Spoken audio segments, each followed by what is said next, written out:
lunes aquí en TVR, obviamente que en este maravilloso matinal que se llama Tu Conexión Matinal, para que usted se junte con nosotros, se quede en la sintonía, lo pase bien.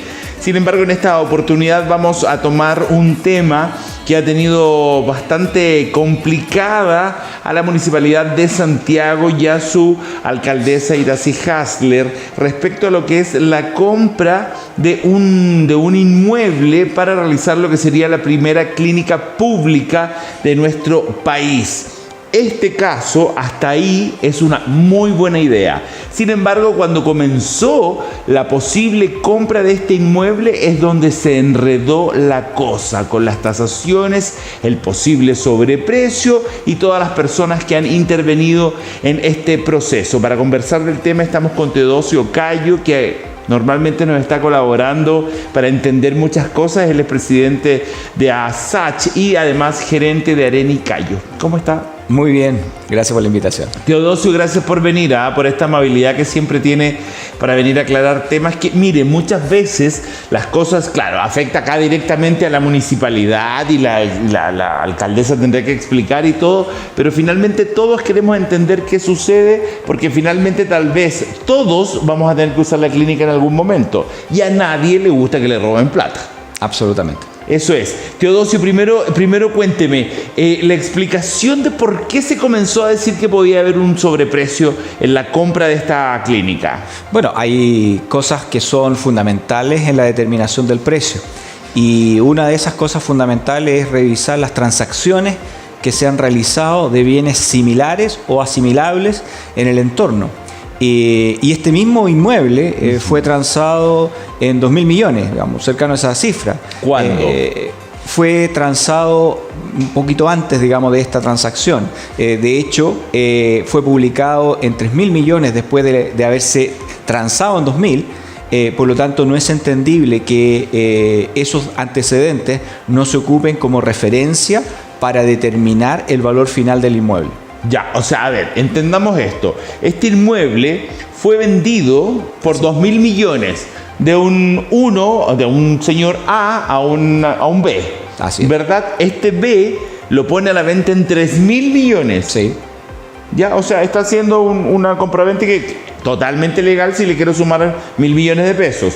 Y llega de repente a la Municipalidad de Santiago y la Municipalidad lo compra en 8.200 millones. Así es. Claro, o sea, si yo te lo vendo a 3.000, ¿por qué tú me vas a venir a pagar 8.200?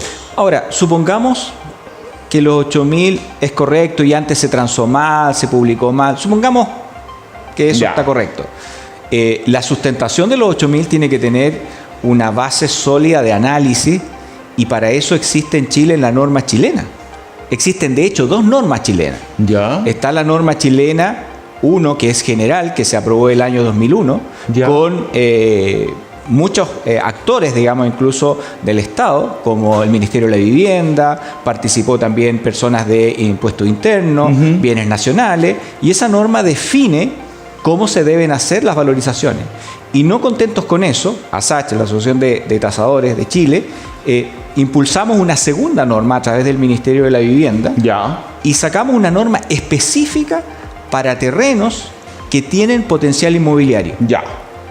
Que fue aprobada el año pasado. ¿Qué quiere decir terreno con potencial inmobiliario? Porque a mí, que soy ignorante en el tema, me parece que cualquier terreno con potencial inmobiliario. Claro, si en un terreno, por ejemplo, se puede densificar, construir un edificio, construir una clínica o se puede construir otro, ¿no es cierto?, bien, bueno, ¿cuánto vale ese terreno? Hay un procedimiento, hay una norma que nos dice qué es lo que tiene que hacerse en ese caso, cuál es el análisis que se requiere y cuáles son los antecedentes que se deben ocupar para poder determinar el valor.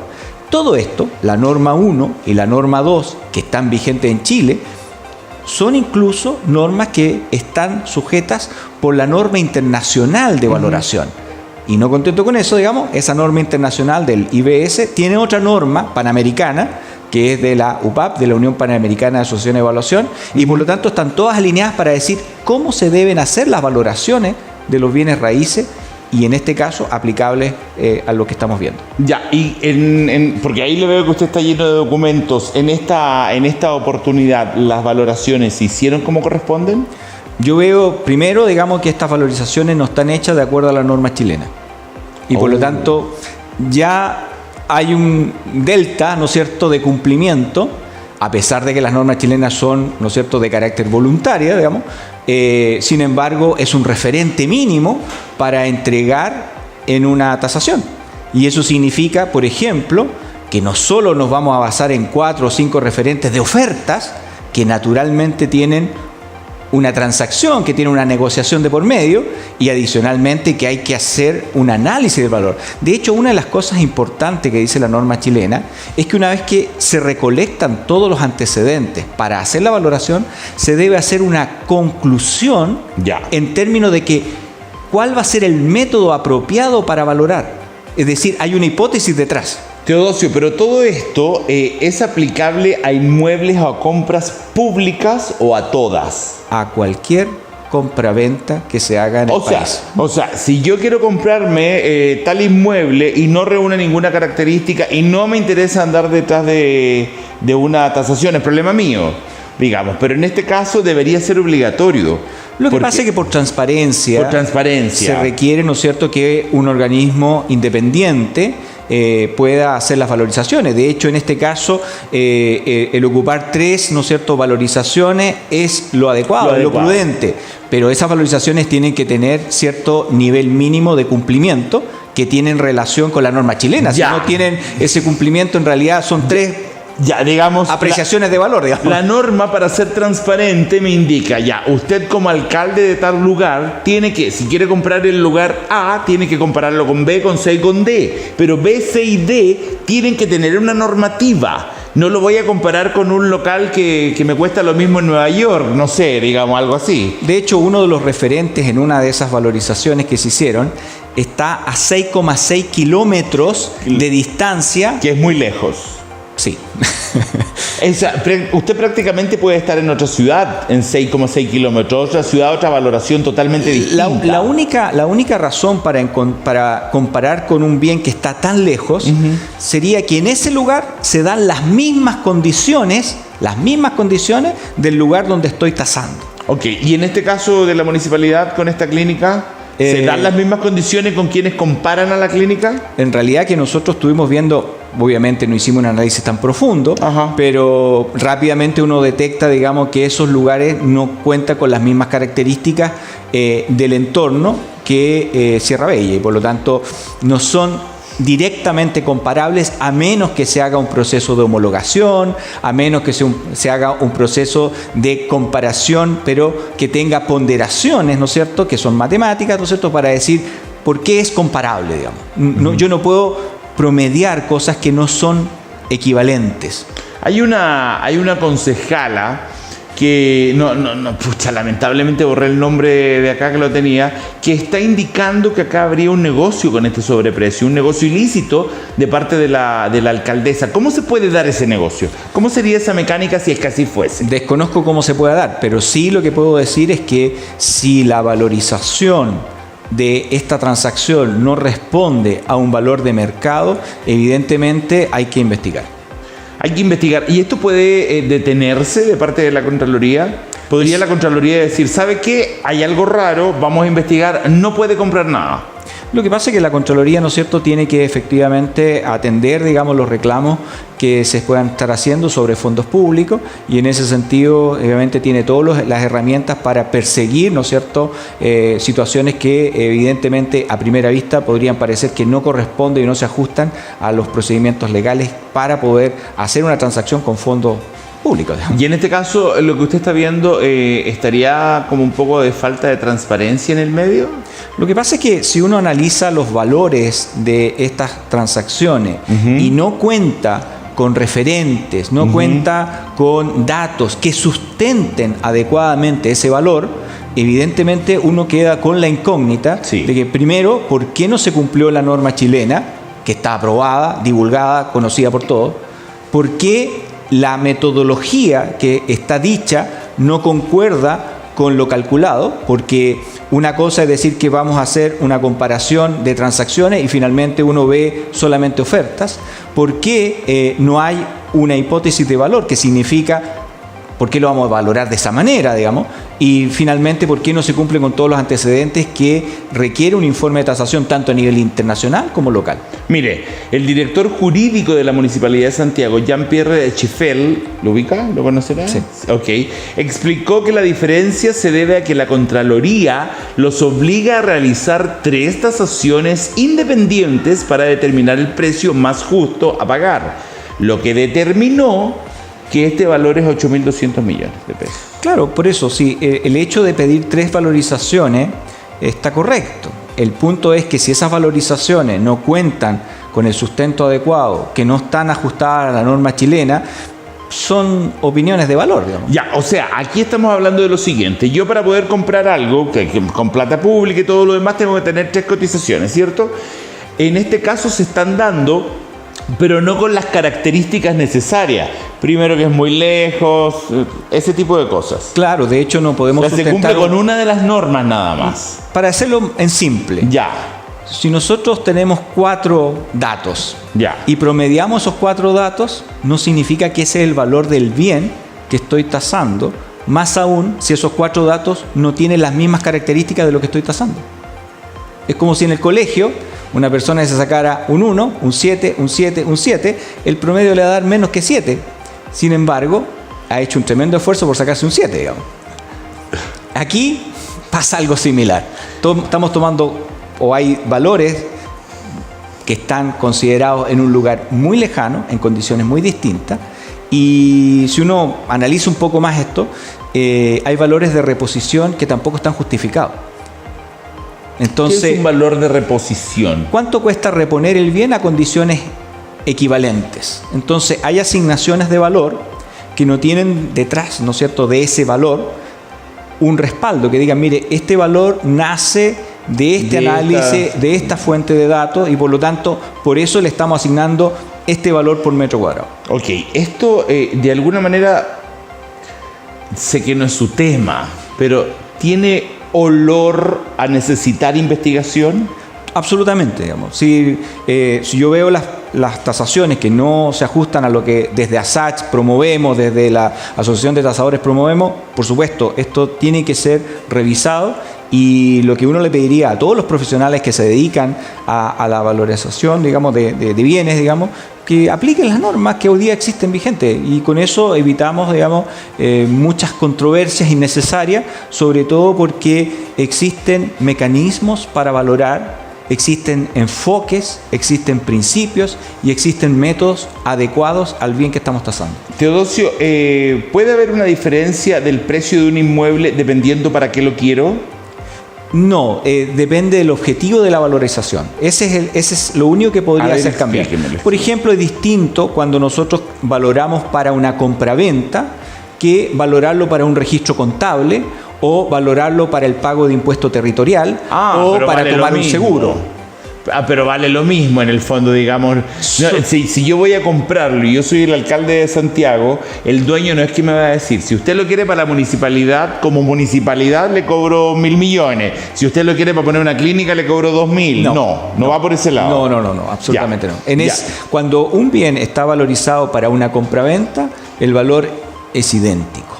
¿Ya? Es idéntico. Sí, hay variaciones. Incluso si lo quiero para demolerlo y hacer estacionamiento, da lo mismo. Absolutamente, porque hay un principio fundamental en la valoración que viene desde las normas internacionales, que se llama el mayor y mejor uso. El mayor y mejor uso nos dice, mire, esto que usted está viendo, esto que va a tasar, ¿cuál es el mayor y mejor uso que se le puede dar? Y para eso tiene que ser viable en 4 aspectos. Lo primero, tiene que ser viable desde el punto de vista legal, tiene que ser viable desde el punto de vista económico, tiene que ser viable desde el punto de vista técnico, constructivo, y sobre todo tiene que ser viable desde el punto de vista de la aceptación de la ciudadanía. Porque por mucho que a un grupo de personas se le ocurra hacer un edificio, ¿cierto? Si ese edificio, si esa construcción no es aceptado por la ciudadanía perfectamente se puede oponer a esa construcción. ¿Y cómo, como ha pasado en otras veces? ¿Y cómo? O sea, digamos, como ese molde en Chiloé. que está como en el medio, tapa la vista, como ese tipo de cosas. Hay varias cosas, hay varios ejemplos, digamos, donde la ciudadanía ha parado construcción. Por ejemplo, hay un colegio, ¿no es cierto?, en la región metropolitana, en Colón, con una calle ahí, ¿no es cierto?, que sobre Vespucio, que se compró para hacer precisamente un mall, para hacer, ¿no es cierto?, un supermercado. El alcalde de la época llamó a una consulta pública y los residentes del sector dijeron, miren, no queremos mall aquí, y esa construcción no se realizó. ¿Y qué pasa con el dueño de eso? Bueno, eso es precisamente Tiene que volver a vender. Tiene que volver a buscar otra opción para ese terreno, digamos. Por eso hoy día la viabilidad de un proyecto no solo pasa por lo técnico, ni pasa por lo económico propiamente sino tal, también por lo social. Pero por supuesto, tiene que estar integrado a la sociedad, tiene que haber una aceptación social, tiene que haber, ¿no es cierto?, una integración. Está integrándose como un vecino más y por lo tanto tiene que caerle bien al barrio. Tiene que estar de acuerdo con el barrio. Teodosio, otra cosa, los precios muchas veces están dados por quien ofrece el tema, o hay un mercado. Hay un mercado que me indica, por ejemplo, alguien me mostró la página TokTok completa, la revisamos y le dimos varias vueltas. ¿El mercado es el que me determina a mí cuánto a mí me cuesta esto? O puede, por ejemplo, quiero un terreno de 1000 metros cuadrados, me cuesta 1.000 millones de pesos, por decir algo, pero puede venir el dueño y decirme, no, yo se lo vendo en 2.000, como decirme, no, ¿sabe qué? Se lo vendo solo en 500, o no, hay que respetar un mercado que me indica. Primero, una persona que está tratando de vender algo, lo puede publicar al precio que quiera. Ya. Es libre, es su libre albedrío de poder publicarlo al precio que quiera. Sin embargo, hay un dicho, y normalmente los corredores de propiedades lo saben. ¿Lo quiere publicar o lo quiere vender? Porque si lo quiere publicar, publíquelo al valor más alto que quiera, pero si lo quiere vender, se tiene que ajustar al mercado. Ya. ¿Por qué? Porque el mercado significa que hay muchas personas, ¿no es cierto?, que andan buscando propiedades, pero no van a pagar un sobreprecio a menos que les interese demasiado para exista algún interés distinto al mercado. Ya, perfecto. Pero Teodosio, esto, a ver, ¿a qué apuntaba la pregunta? Porque la gente en su casa va a decir, obvio, la pregunta tonta, si finalmente te lo rebajan. Pero esto, en este mercado, que es un mercado que no dominamos todos, no hace... ¿Usted ha escuchado eso cuando dicen, ay, pero este se tiró tan abajo con los precios que chacreó todo? Chacreó el mercado. No sé, voy al doctor para algo y todos los cirujanos en tal cosa me cobran 50.000 y este cobra 30.000. Eso echa a perder ese mercado. Y los mismos otros cirujanos lo dicen. Por dar un ejemplo, en este caso pasa lo mismo. Hay una obligatoriedad de quien ofrece tener un precio más o menos estipulado. Hay un concepto legal que se llama lesión enorme. ¿Ya? Y la lesión enorme dice que cuando una propiedad se transa por sobre el doble de su valor o bajo la mitad de su valor, existe un instrumento legal para reclamación sobre los daños y los perjuicios que producen económicos a las personas, ¿no es cierto?, que se sienten afectadas directamente. O sea, ¿no está libre el mercado? No, por supuesto, el mercado no es absolutamente libre, digamos. El mercado tiene ciertas regulaciones y esas regulaciones tienen comportamiento y rangos legales. Ahora, esos rangos son amplios, por supuesto, porque muchas veces una persona puede estar muy interesada en vender porque tiene una complicación económica y está dispuesto a hacer un valor de liquidación, lo que se llama el quick sort value, que es un valor de venta rápida. Y ese valor de venta rápida puede significar venderlo 20, 30, incluso hasta 40% muchas veces de su valor normal.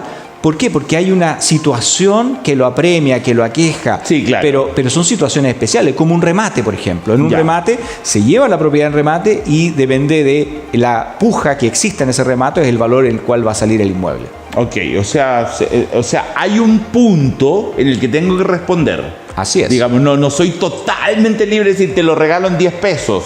No, porque... Como decirle, te lo vendo en $2 millones. Incluso yo creo que el Servicio de Impuesto Interno debería revisar ese tipo de situaciones porque evidentemente afectan también los tributos que están asociados a las transferencias. Es más, en un remate, por ejemplo, hay que distinguir dos tipos de remate. Los remates judiciales. Los remates de carácter ejecutivo y los remates de carácter hipotecario. En los remates de carácter hipotecario, por ejemplo, el valor mínimo de la subasta, el valor mínimo de la primera subasta es la deuda. Y en el caso de los juicios ejecutivos, es el avalúo. Por lo tanto, siempre hay un mínimo, siempre hay una condición mínima para poder, ¿no es cierto?, rematar algo. Ahora, las partes pueden pedir que se cambie ese monto, sí, pero hay un juez, ¿no es cierto?, y hay, ¿no es cierto?, interesados, digamos, partes interesadas, que por supuesto pueden definir esos valores. Ok, ahora Teodosio, en el caso de esta clínica de la Municipalidad de Santiago, si a mí me están diciendo, hay 4 opciones, señora alcaldesa, esta y esta, pero la mejor es la 1, y ella va y elige la 2, porque es la de 8.200 que le parece mejor, que no sé qué, no sé cuánto. El que es mejor oferente puede demandar porque no lo tomaron en cuenta al momento de la compra y compraron la que tiene más cosas en contra.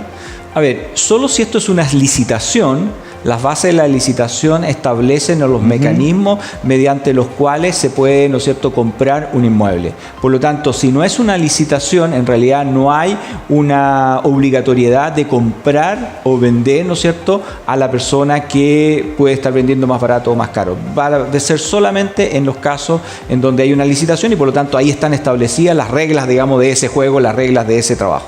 Ya, pero no es que si acá está la persona y usted le dice yo te lo vendo en 1 millón y yo digo no, yo te lo vendo en 500.000, no es obligación que me lo compre a mí y que si se lo compra a usted por el doble de plata yo vaya y lo demande por comprarle a usted. No, si es que no está, a ver, si hay un llamado a licitación, se ofrecen 4 terrenos y en ese mecanismo de licitación está definido cuál va a ser el ganador de la licitación y no se cumple esa regla, por supuesto, tienen todo el derecho de demandar. Pero si no hay una licitación, quien compra está libre de comprar lo que le parezca más adecuado. Aunque sea alcaldesa, aunque sea Ceremi, aunque sea con platas públicas. Lo que pasa es que cuando son platas públicas tiene que regirse por ciertos mecanismos que están ya definidos. Claro. Uno de ellos, por ejemplo, es contar con los referentes de mercado, las tasaciones, ¿cierto? También que hay un consejo municipal al cual me imagino, ¿no es cierto?, hay que explicarle, digamos, la razón y habrá alguna votación de por medio. Y por último está la Contraloría, ¿no es cierto?, para revisar que ese proceso ha cumplido, ¿no es cierto?, este marco legal existente. Teodosio, normalmente, usted me acaba de explicar, ¿no? Me acaba de explicar que no es una obligación que yo compre el más barato como con platas públicas. Sin embargo, ¿debería normalmente ganar el que es más barato? ¿O qué característica debería tomarse en cuenta? En nuestra opinión, en realidad, no siempre esa es la mejor opción. Ya. Incluso en algunos procesos de licitación, gana el que está más cerca del promedio de las ofertas. De manera tal de que siempre es dinámico, nunca se sabe cuál va a ser el valor final y en ese sentido, digamos, le da incluso más transparencia al proceso, digamos, de valoración, de presentarse una propuesta. Buscar siempre el más barato, en algún punto de ese valor hay un costo adicional, digamos. Hay un costo adicional. Y en este caso de esta posible clínica, ¿en qué paso vamos? Bueno, hasta donde nosotros hemos podido revisar, digamos, bueno, el tema de la discusión de la valorización es el punto central. Evidentemente, al tener informes, podría darle un sustento. ¿Pero no hay nada firmado entre la municipalidad? Desconozco si en este minuto hay ya una firma de por medio. Lo que sí, digamos, de acuerdo a las informaciones que se han estado publicando, esto está en revisión. Pero claramente a nosotros, como asociación de tasadores, nos preocupa, digamos, que se estén haciendo valorizaciones sin la norma chilena. ¿Sin la norma chilena? ¿Y está bajo alguna norma de algún país en especial? ¿Esto que está acá? No. O sea, bajo normas, si tomadas de cualquier lugar. Es que si uno revisa, digamos, los procedimientos, tanto internacionales, panamericanos como locales, en realidad son todas alineadas, digamos. Ya, por lo tanto... normativas que están interpretadas de una manera bastante personal. Así parece. Así parece. Teodosio, y por otro lado, esto de alguna manera cambiaría, me imagino, el valor del entorno, ¿cierto? De donde estaría este inmueble, si es que llega a concretarse ahí, o bueno, en cualquier lado que sea. En general, ¿una clínica municipal cambiaría? En general, los bienes de uso específico tienen valores que no afectan principalmente al entorno, a menos que el entorno modifique su uso. Dicho de otra manera, si esto se transforma en una clínica y en el entorno empiezan a venderse propiedades para uso de la clínica o relacionados a la clínica, por supuesto, los valores del entorno podrían cambiar de manera sustancial porque hay un mercado diferente que se empieza a generar, situación que en este minuto, por supuesto, no es así. Pero podría cambiar el entorno con respecto a negocios, restaurantes y cosas que vayan, digamos, para prestar servicios a la gente que está en la clínica. Sí, así es. ¿Esto cambiaría el valor del sector también? También, sí, siempre compraventas que se produzcan, sobre todo de este monto, digamos, pueden generar un movimiento en el sector de valores. Teodosio, y normalmente cuando se pone un centro médico, una clínica, este tipo de cosas, ¿el entorno sube de valor o baja? En general, cuando los bienes o los sectores habitacionales se transforman en comerciales, tienden a subir. Y tienden a subir de manera muy importante porque ya el valor no está dado por la comparación de otros bienes residenciales, sino que está dado por la capacidad que tienen esos bienes de generar renta.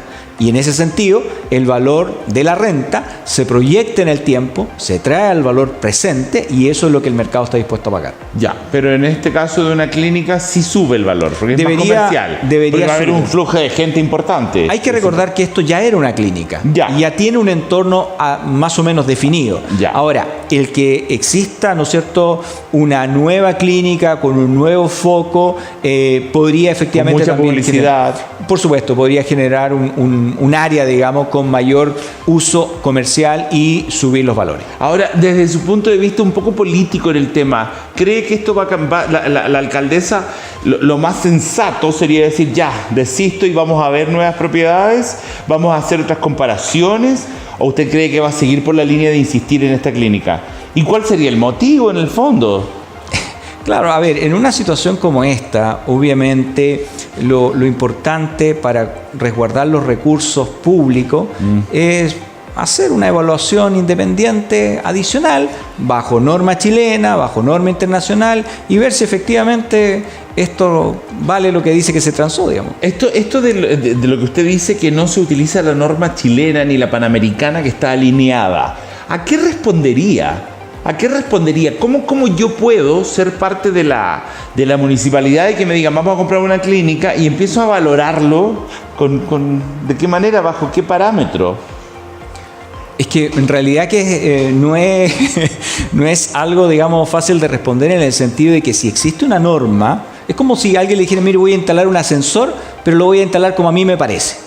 No, pues sí hay una norma para instalar ascensores, hay una norma para que cubre ese efecto. Entonces, los profesionales que están detrás de esto, de todas las valoraciones, tienen que seguir las normas vigentes, porque eso resguarda su trabajo adicionalmente, resguarda en el sentido de que les dice qué es lo que deben cumplir, cómo son los procedimientos de valoración, en qué caso se debe aplicar procedimiento A, B, C, cuáles son los principios que sustentan esto, cuál es el marco jurídico en el cual y cuál es la responsabilidad que tienen detrás. Usted que conoce el tema en la Municipalidad de Santiago o las municipalidades normalmente de Chile, ¿hay gente competente para el tema? Sí. ¿O siempre tiene que pedir asesorías externas? Lo que pasa es que aquí no es un tema de competencia o no. De hecho, en las municipalidades hay muchas personas, digamos, realmente muy dedicadas a su trabajo. El punto es que para la transparencia de este tipo de cosas tienen que ser personas externas, que no tengan arte y parte en el proceso, sino que sean personas que efectivamente puedan, sin incluso conocimiento de lo que va a ser ahí, saber cuánto vale ese lugar.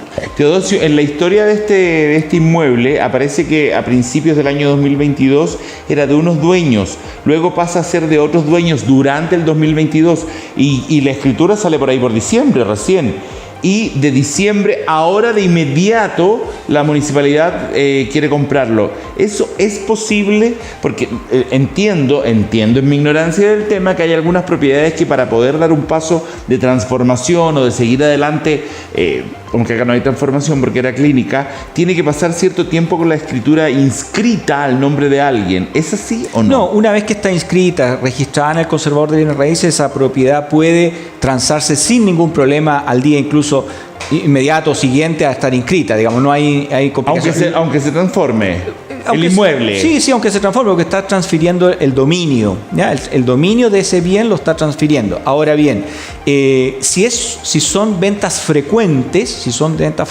claro, impuestos internos, ¿no es cierto?, tendría que cobrar ahí un impuesto importante por la frecuencia de transacción. Ahora, si es la primera venta que está haciendo una un particular, una persona, puede que, ¿no es cierto?, no esté incluso afecto a esos impuestos. Por eso hay que revisar bien el caso respecto a cómo lo afecta también en términos de impuestos. O sea, si una persona vende una propiedad, pongamos siempre los 1.000 millones, en 1.000 millones para que lo haga, no sé, la municipalidad, el hotel no sé cuánto y todo lo demás, es una cosa.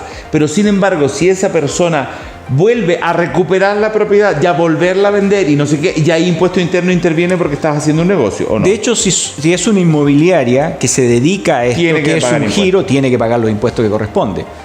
Tiene que pagar los impuestos. Perfecto. Oiga, ¿usted como tasador le afectó esto de grabar con IVA los servicios profesionales? En realidad le afecta a todas las personas porque significa que todas van a pagar un 19% adicional en los servicios. Entonces, pero sí, entiendo que cuando es el profesional independiente, no. Claro, los profesionales independientes están exentos del IVA, digamos, lo cual produce un desequilibrio en el servicio, lo cual también es extraño porque dos personas, natural y jurídica, que prestan el mismo servicio, a las personas jurídicas no les puede salir más caro, digamos. Entonces, es un efecto negativo para la valorización. ¿Le ha comenzado a afectar? En general nosotros nos dedicamos a hacer valorizaciones que no, las personas privilegian otras cosas y por lo tanto ese diferencial lo hemos sabido absorber también con reestructuraciones internas. ¿Recomienda, aunque creo que me sé la respuesta, recomienda totalmente una propiedad antes de venderla o comprarla, acudir a un tasador para tener un poco más de claridad? Porque hay gente que dice, no, yo voy a vender esto en tal precio y no me importa lo que me diga el banco y no me importa lo que me diga el tasador. Hay gente así. Entonces, pero o es recomendable que vaya con un tasador. No solo en la venta y en la compraventa, sino que en el arriendo. Cada vez que una persona va a arrendar algo, tiene que saber cuál es el valor real de mercado. Muchos de estos bienes, sobre todo los comerciales, los industriales, distintos tipos de bienes, nosotros tenemos que saber qué dice el mercado respecto al bien.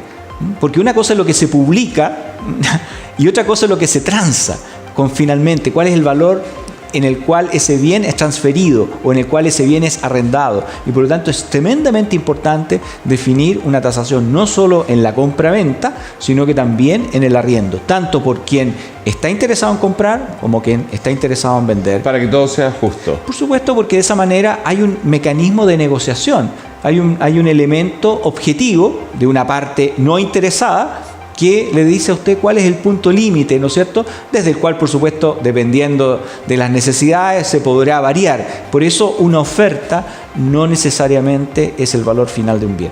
Perfecto. Teodosio, gracias por haber estado con nosotros, habernos ayudado a entender este tema de la Municipalidad de Santiago, que tiene ahí tan en la palestra a la alcaldesa Iracy Hasler, que tiene tan en la palestra esta clínica. Ahora, si esto ya se da así, tendría que revisar la Contraloría si está o no está en el tema. Su recomendación sería empezar todo de nuevo. Por supuesto. Y lo que pasa es que en realidad cuando hay una situación de esta naturaleza, en donde hay una transacción de 2.000 millones, hay una publicación de 3.000, que aparezca una compraventa de 8.000, no le hace bien a la ciudadanía, no le hace bien a los recursos de la municipalidad, no le hace bien al país, no le hace bien a nadie. ¿Y se vería bien que la clínica bajara el precio? Hay que definir cuál es el precio realmente de esta clínica o de este inmueble, porque se está transando no la clínica, se está transando un inmueble, terreno o construcción, no el equipamiento. Claro, el equipamiento es otro tema. Es otra cosa, por lo tanto es terreno o construcción. Terreno o construcción tiene un valor y ese valor tiene que ser de mercado. Perfecto. En todo caso, dejar claro que igual los dueños de este inmueble pueden cobrar los 8.200 que ellos dicen igual. 8.000 y más, si quisieran. Si quisieran más. Acá el tema que de alguna forma la opinión pública cuestiona es que la alcaldesa le diga que sí a esto. Digamos que la municipalidad le diga que sí a esto y se pide la intervención de Contraloría en el tema para que revise el porqué. Revisando el tema, usted me dice que realmente la reglamentación que siguió es bastante vaga, ¿cierto? Pero podría llegarse a la conclusión que igual está bien todo. Por supuesto. Sí, a ver, yo a veces doy un ejemplo que puede ser muy burdo, digamos, pero tenía un reloj a cuerda. ¿Ya? Y ese reloj a cuerda ya hace muchos años se quedó detenido justo a las 12. Ya. No caminó más. De hecho, lo tengo guardado. Ya. Pero sin embargo, hasta el día de hoy me sigue dando bien la hora 2 veces al día. A las 12. Pero no significa que esté bueno, digamos. Es una mera coincidencia. Ya, perfecto. Gracias, Teodosio, por estar con nosotros. De nada. Que esté muy bien. Y nosotros nos vamos, señor director, a un corte. Ok, nos vamos a un corte y siga aquí en tu conexión matinal, no se vaya.